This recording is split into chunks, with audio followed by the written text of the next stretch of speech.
Hi everyone, Small here. We are back at it with another Arknights operator review, and today's star of the show is none other than Leizi the Thunderbringer, the new standard 6-star heading to global right after Tragodia.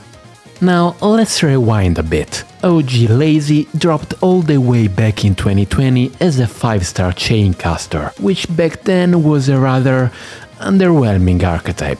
Chaincasters did eventually get a well-deserved buff in 2021, which, if you know how Hyperglyph works, is basically a once-in-a-blue-moon miracle. OG Leizi was never a meta monster, but she wasn't a total bench warmer either. I still remember using her for a low rarity clear during the first Vector Breakthrough event. And in the latest Stronghold Protocol event, she actually pulls her weight as a solid budget pick. But if OG Leizi didn't leave a lasting impact on the meta, Leizi Alter is here to set the record straight. She's a top-tier AoE nuker with crazy survivability and some pretty interesting mechanics. She's strong enough to be a counterpick in all sorts of high-end content, even securing a spot in max-risk CCB4 clears. And yes, she's coming for your wallet at the absolute worst time, right in the middle of the most insane broken operator gauntlet this game has ever thrown at us. So, to make your internal struggle even worse, let's break down her kit and see just how dangerous this Thunder Goddess really is. If OG Leizi came from the cursed bloodline of chaincasters, her alter version won the genetic lottery. She is now part of one of the most stacked DPS branches in Arknights, the Liberator Guards. This is the same archetype that gave us Muenar, the golden uncle of raw damage, who's been sitting at the top of DPS charts for years. And with his X module, is still very much at the top of his game. So yeah, with Leizi Alter joining the Liberators, expectations are sky high. But let's slow down and talk about how Liberators actually work. Even though they're guards, Liberators actually have surprisingly low base attack. So how the hell do they hit so hard? The secret is in their trait. While they're not using a skill, their attack slowly ramps up to 200% over 40 seconds. For Leizi, you'll know she's fully juiced when her spear starts sparking with those lightning effects. Once a skill is activated and ends, that charge drops back to zero, though Leizi's skill 1 does bend this roll a little, but we'll get there. On top of that additive attack buff from the trait, Liberators also come with skills that have huge attack multipliers. When you stack additive and multiplicative buffs together in one kit, you get the perfect damage storm, exactly like Wishadel. Leizi is no different. When she turns her skills on, she dishes out some serious pain.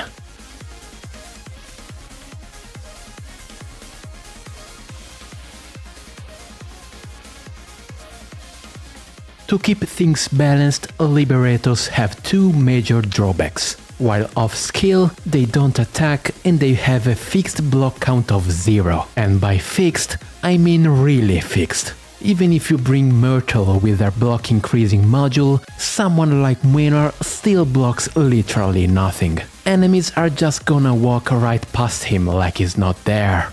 Leizi does come with their X module right out of the gate though, and that's a huge deal. It automatically gives her half of her trait charge the moment she's deployed. That means you only need to wait around 20 seconds before she's swinging at full power. And conveniently, those 20 seconds line up almost perfectly with the time it takes to get her skill 2 or skill 3 ready after dropping her. So even taking her X module to level 1 gives you great value if you plan on heli dropping Leizi for quick burst pressure.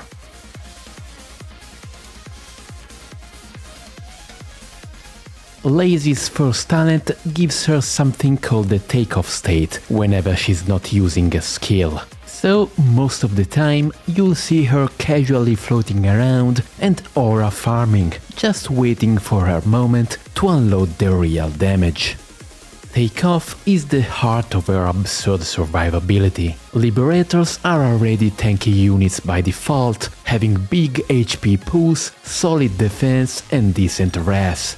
But Leizi goes a step further. While she's airborne, ground enemies simply cannot hit her. You can literally drop her right into the middle of a bunch of scary elites and she'll just keep vibing up there. This is the complete opposite of Muenar, who not only lacks takeoff, but has taunt, meaning enemies will go out of their way to bonk him instead. Let's dig a bit deeper into how takeoff works. In theory, flying operators like Contrail can block aerial enemies. In practice, Leizi has zero block while in flight, so yeah, that does nothing. As for targeting rules, ground enemies can't hit her, not even ranged ones. The only things that can target her are flying enemies. And because Arknights is held together with spaghetti code and hopes, Takeoff interacts with other game mechanics in wonderfully janky ways. Leizi is immune to Tallulah fire arrows and to frost altar effects, but not to Originium altars for whatever reason. She ignores Nether Sea Brand tiles completely, but lava tiles can still burn her. Classic hyperglyph. Talent 1 has a couple more bells and whistles though. First, it gives her a fat multiplicative attack boost during skills, 107% by default. If you upgrade her X module to level 3, that climbs to 113%. Pairing multiplicative buffs with the Liberator's trait's additive buff is exactly how you cook up absurd burst damage. And there's one more part to Talent 1. Every second, every tile in your attack range has a 10% chance to get zapped by a lightning strike that deals AoE damage. These bolts can also hit flying enemies. And take note, Leizi's normal attacks deal physical damage, but these lightning bolts deal arts damage, so keep that in mind. As for the lightning itself, it's not crazy strong, especially since Leizi's default range is tiny. But it does give her a trickle of off-skill damage, which is great on a unit that spends most of her time off-skill anyway. And once you activate her skills, her range expands, meaning more tiles can get struck. Skill 2 in particular actually relies on lightning strikes to ramp its damage, so Talent 1 ends up pulling double duty there. Alright, on to Talent 2. Whenever Leizi activates his skill, she instantly calls down a lightning strike on every tile in her attack range. Anything standing there gets hit with arts damage and is inflicted with Frighten for 2 seconds. Quick reminder, Frighten stops enemies from using their normal attacks while they're blocked. This talent really shines when you use skill 2, which we'll talk about shortly. But it also has a sneaky bit of synergy with skill 1. When you activate skill 1, Leizi drops out of takeoff for a brief moment and becomes targetable again. Normally, that's a perfect chance for something nasty to hit her. But thanks to that 2-second frighten window, as long as the dangerous enemies are blocked, they literally can't swing at her during the landing animation. Basically, it buys her a tiny but very valuable window of safety, just enough to avoid getting shredded on touchdown.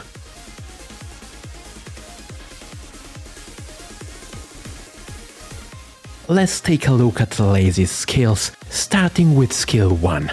When you activate it, Leizi's range stretches forward and to both sides like this. Then, just like her talent 1 says, she drops out of the sky, slams down an attack in all 3 directions and nukes every ground enemy in her path with a massive attack multiplier. Then she floats right back up.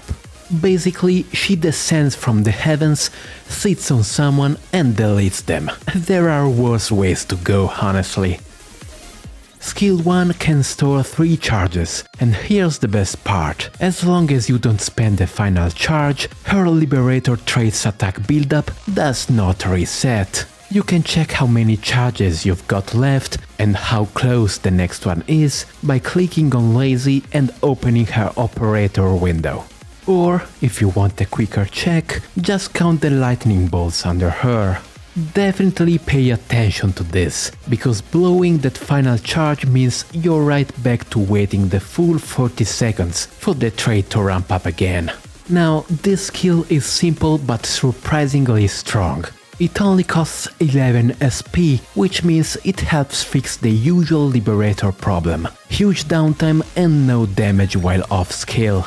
Instead of sitting around doing nothing for half a minute like Mwenar, Leizi gets to throw out burst damage on a short cycle and actually stay relevant. The best way to use this skill is setting a defender behind Leizi, so they can funnel enemies onto her tile. When she activates skill 1, anything standing directly underneath her gets hit by all 3 directional strikes, meaning triple damage instead of just one instance.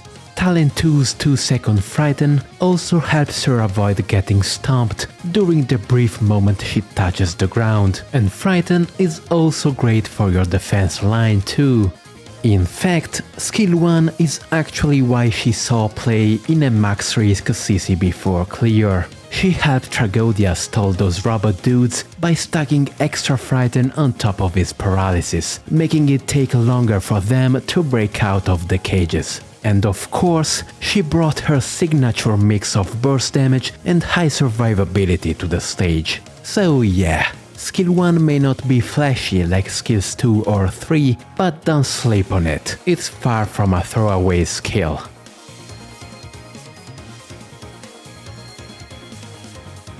Alright, let's move on to skill 2, the big cleanup skill.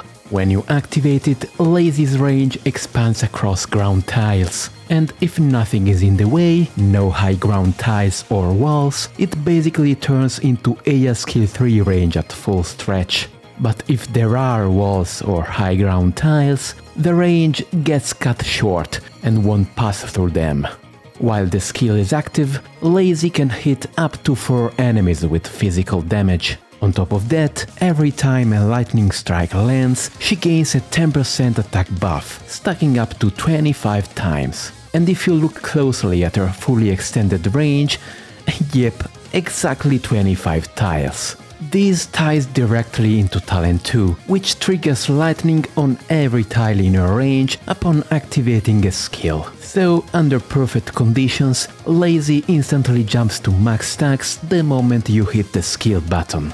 Since Leizi's kit has both additive and multiplicative attack boosts, you can stack even more damage on her with a wide variety of buffs. Additive attack buffs like Warframes work, and so do damage multiplier ones like Suzerain's Fragile. You can also throw in some attack speed buffs like Monsters to push her even further. And yes, the devs were nice enough to let her hit aerial enemies with this skill, same treatment Mwenar got for his skill 3. Speaking of Mwenar's skill 3, the resemblance to Leizi's skill 2 is pretty hard to miss. Both are wide-range, multi-target nukes designed to melt bosses or groups of elite enemies, and both have long cooldowns hovering around 40 seconds. In total damage, Mwenar and Leizi are incredibly close, with Leizi actually surpassing him under optimal conditions. But keep in mind the damage types. Mwenar deals mostly physical with a splash of true damage, while Leizi deals mostly physical with a bit of arts damage. Mwenar's also got higher damage per hit. So, against high defense enemies, or worse targets with both high defense and res, Mwenar pulls ahead. There are 2 other big ways Leizi and Mwenar differ. The first is damage distribution. Mwenar hits maximum output the instant you activate his skill, but loses power every time he kills an enemy. so he actually performs best when he's focusing down just a handful of sturdy targets. If a boss is surrounded by trash mobs, his attack stat falls off fast. Leizi's skill 2 works in the opposite direction. She ramps up over time as more lightning strikes hit the ground. With ideal terrain, she hits max stacks instantly thanks to talent 2 and stays strong for the whole duration. So while Muenar wants to face small isolated groups, Leizi is comfortable even when she's swimming in mobs. The other big difference is range. Muenar's range is huge, and while it's only forward facing, it's not blocked by high ground, so he can easily cover multiple lanes. Leizi, meanwhile, can hit both in front and behind her, which is something Muenar can't do. But her range is affected by high ground tiles, which can shrink it a lot and make it impossible for her to cover multiple lanes. And if there are flying enemies hovering over ranged tiles, she simply can't reach them, while Muenar can. So, what's the verdict? Leizi's skill 2 is basically a different flavor of Muenar's skill 3. It's not strictly better, nor strictly worse. It depends on the stage layout, enemy placements, defensive stats, and whether your DPS can afford to tank hits before the skill comes up.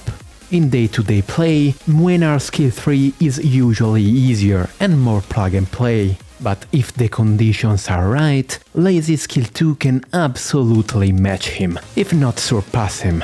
Definitely invest in this skill, especially because at Mastery 3 she jumps from hitting 3 targets to hitting 4, which is a huge upgrade. Alright, time for the big finisher, skill 3. When you activate it, Leizi's range gets a small expansion and her attack interval slows down a lot. But in exchange, her attacks get a massive 300% attack multiplier and gain AoE splash damage. And just like with skill 2, these attacks can also hit aerial enemies.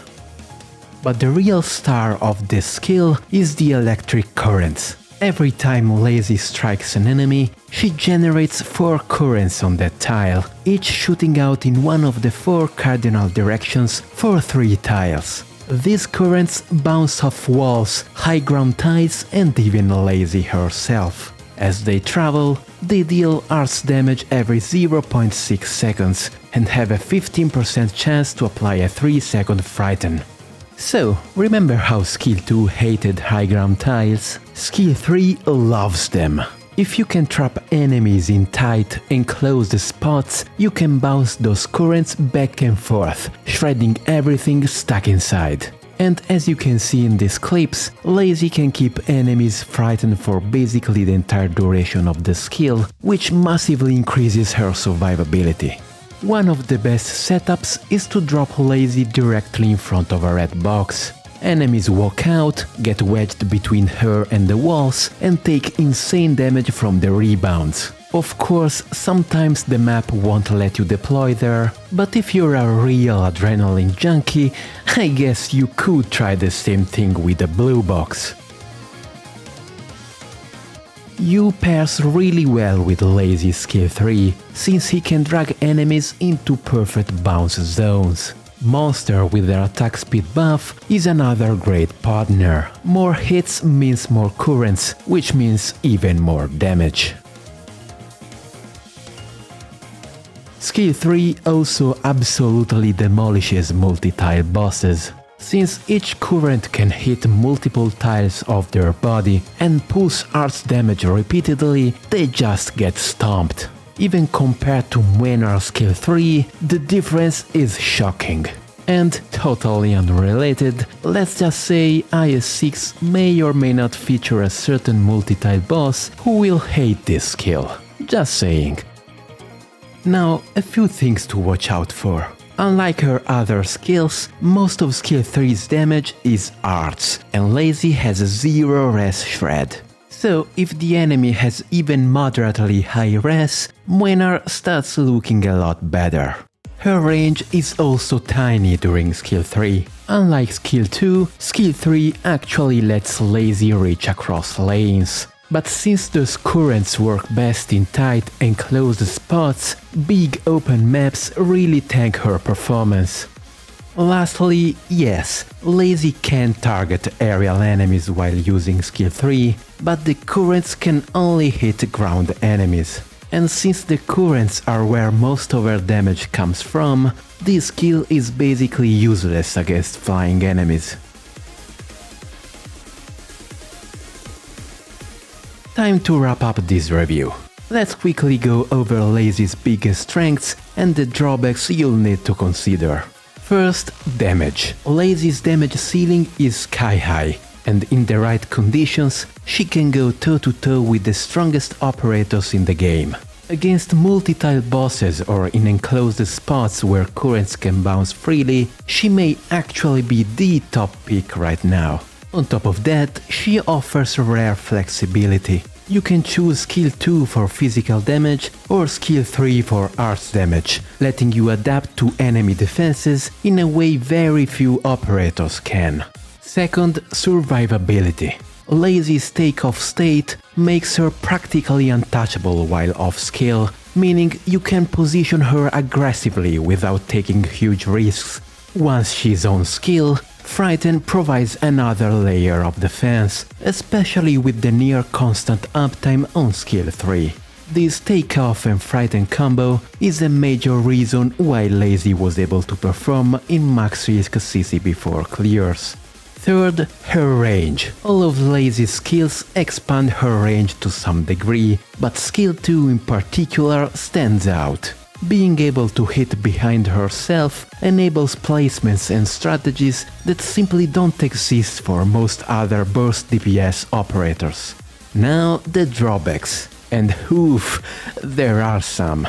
The first is the big one. She's heavily map dependent. Skills 2 and 3 cover each other's weaknesses to an extent, but their damage ceiling is still locked behind strict map layout requirements. Anyone who regularly uses operators with similar requirements, like Vina, already knows this pain all too well. The second issue is again related to range, specifically its limitations. Since her most flexible skill gets blocked by high ground tiles, Leizi can't cover multiple lanes and ends up feeling way more restrictive than other big meta DPS options. And yeah, that hurts. Even in CCB4, it was skill 1's ability to hit 2 lanes that allowed her to maintain control over the enemies. Skill 3 isn't blocked by high ground, sure, but its range is tiny, so it doesn't really fix the problem. And finally, the elephant in the room. Mwenar exists. To be clear, Leizi does offer advantages. Better survivability, different attack range, dual damage types, no damage fall off after kills, to name a few. Doctors pushing the hardest content already know exactly when and why those matter. But for most players, Leizi will effectively function as a side grade, filling a similar role to Mwenar. And unlike Mwenar, who can eventually be picked up for free from the set shop if you're patient, Leizi requires gacha and luck, and possibly your wallet. And that's the end of this review. Hopefully this gave you a clearer picture of what Leizi brings to the table, her highs, her lows, and everything in between. As always, thanks for watching and I'll see you in the next one.